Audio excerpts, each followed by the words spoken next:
Sige, subukan natin kung meron ka bang matututunan sa kadabarang bibitawan ko dyan sa iyong mundo na nasa iyo ang desisyon kung iyo ba tong tutulugan sa pagpikit. Ito ay permanente ng matutuluyan sa dami ng makatang nasagi at nauna. Ang tanong, sino sa atin ngayon ang kapuna-puna upang maabot lamang ang bungang mamula-mula, handang itulak ang kasama kahit dun din ang punta. Mas marami na ngayong tinatawag na magaling, depende na lang kung saan nakabaling ang iyong paningin. Tila luto ng kusinero, lahat gustong tumikim, kaso hindi lahat ng bagay ay pwede mo angkinin. Oo, nauna kang tumalas, naunang pumurol sa bawat dugo na tatagas. Sa ulo mong putol, isisilid ko sa bayong at itatapon sa burol. Nang sa gayon ay di ka naabutin pa ng tagsibol. Pinaon kitang lampas 16 na talampakan, habang sila imbis na umiyak nagpalakpakan. Sadyang pambalagbagan, may dugong pambalagtasan. Awit sa'yo kung nais mo ay makipagtaasan ng ihe. Kadire, nangangamoy ka na, batid mong kupas ka na, kaya nangangamusta ka.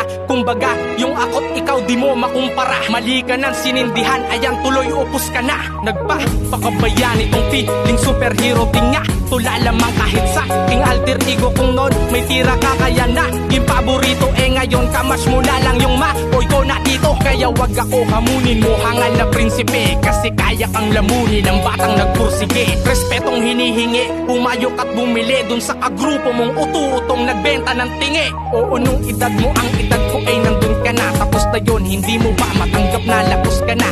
Tapos nagbabaka, sakaling makaisa, baka sakaling nakita hapo ka na sa pagbuga. Ito ba yung sinasabi nyo na apoy ng dragon? Ngayon ay nasaksihan nyo kung paano ko magbaon ang naging sanhit rason ng aking pagtugon. Pag hindi kasi Pasko, iwasan mo ang maghamon.